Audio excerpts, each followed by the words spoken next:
အားလုံးပဲမင်္ဂလာပါ computer online training class ကနေကြိုဆိုလိုက်ပါတယ်ဒီနေ့ကျွန်တော် computer page နဲ့အမျိုးမျိုးအကြောင်းကိုကျွန်တော်တင်ကြားပေးတော့မှာဖြစ်ပါတယ်ဆိုတော့ကျွန်တော်တို့အလုပ်တွေလုပ်တာပြီးပြီဆိုလို့ရှိရင် computer တစ်ခုလုံးကိုပိတ်ချင်တယ်အပြီးအပိုင်ပိတ်ချင်တယ်ဆိုလို့ရှိရင်တော့ step ကနေတွားပြီးမှ shut down ဆိုတော့ဟာကိုနှိပ်ရမယ်เนาะကျွန်တော်အဲ့ဒီပိတ်တင်းလေးကိုကျွန်တော် video နဲ့တကွကျွန်တော်ပြပါမယ်လိုက်ကြည့်ထားမယ်เนาะ step เนาะဒီ step ကိုနှိပ်မယ်ပြီးပြီဆိုလို့ရှိရင်တော့ဟုတ်ပြီเนาะဒီ power ဆိုတော့ဟာကိုနှိပ်မယ်ပြီးရင် shut down ဆိုတာကိုနှိပ်လိုက်ရမှာเนาะ shut down ဆိုတာကိုနှိပ်လိုက်လို့ရှိရင်တော့ computer တစ်ခုလုံးပိတ်သွားမှာဖြစ်ပါတယ်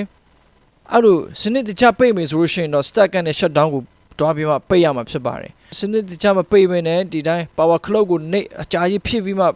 ပိတ်လိုက်မယ်ဆိုလို့ရှိရင်တော့နောက်ကြာလာလို့ရှိရင် computer ရဲ့စွမ်းဆောင်ရည်နဲ့နေခွေးလာမှာဖြစ်ပါတယ်နောက်တစ်မျိုးကဘာလဲဆိုလို့ရှိရင် hard disk အခက်မတည့် hard disk တွေ memory card တွေเนาะပြတ်သွားနိုင်ပါတယ်ဆိုတော့ computer ပိတ်တဲ့နေရာမှာစနစ်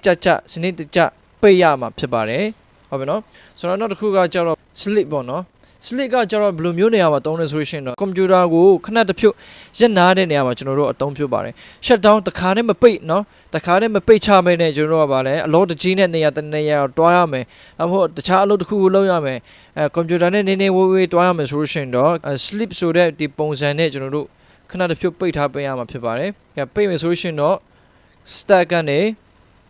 slip ဟုတ်ပြီနော် stack ကနေ slip ကိုတွားပြီးမှပိတ်ရမှာဖြစ်ပါတယ်ဟုတ်ပြီနော်အဲ့လိုဆိုလို့ရှိရင်တော့ computer monitor ကမီးမိန်သွားမယ်ပြီးရင် black screen ပြောင်းသွားမယ်ဆိုတော့ system တစ်ခုလုံးကတခါတည်း completely ရနာတွားတာမဟုတ်ဘဲနဲ့ခဏတစ်ဖြုတ်အနားယူနေတာဖြစ်ပါတယ်ကျွန်တော်တို့ပြန်တစ်ခါလုပ်ငန်းစတင်ရှင်နေဆိုလို့ရှိရင်တော့ power clock ကိုနှိပ်ဆရာမလို့ဘဲနဲ့ mouse လေးကိုဒီလိုလှုပ်ပေးလိုက်တာနဲ့နော် power တော့နဲ့တူပြန်တစ်ခါ boot ဖြစ်လာမှာဖြစ်ပါတယ်နောက်တစ်မျိုးက restart လုပ်နေဖြစ်ပါတယ် restart လုပ်တဲ့ဟာကကျတော့ဘယ်လိုမျိုးနေရာမှာအသုံးဝင်လဲဆိုရှင်တော့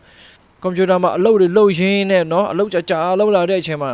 စက်ကရက်သွားတာ hand သွားတာပေါ့ရက်သွားတာပေါ့အဲ့လိုမျိုးအချိန်တွေမှာဘယ်လိုလောက်ရလဲဆိုလို့ရှိရင်တော့ restart ကိုနှိပ်ရမှာဖြစ်ပါတယ်เนาะ restart motherboard မှာလည်းပဲ restart ခလုတ်ရှိပါတယ်အဲ့ဒါကိုနှိပ်လို့လည်းရပါတယ်เนาะဆိုတော့ဒီ restart ကကျတော့ system တစ်ခုလုံးကိုပြန်လဲတစ်ခါစတင်မောင်းနေပေးတာဖြစ်ပါတယ်ကဲကျွန်တော်တင်ပေးလိုက်တဲ့အကြောင်းအရာလေးကဘာလဲဆိုလို့ရှိရင်တော့ computer တစ်ခုလုံးကိုစနစ်ကြဘယ်လိုပိတ်ရမလဲဆိုတဲ့အကြောင်းလေးကိုကျွန်တော်တင်ပေးလိုက်ခြင်းဖြစ်ပါတယ်ဆိုတော့နောက်ဗီဒီယိုတစ်ခုမှာလည်းပဲကျွန်တော်တို့ပြန်တစ်ခါဆုံတွေ့ကြမယ်เนาะအားလုံးပဲကျေးဇူးတင်ပါတယ်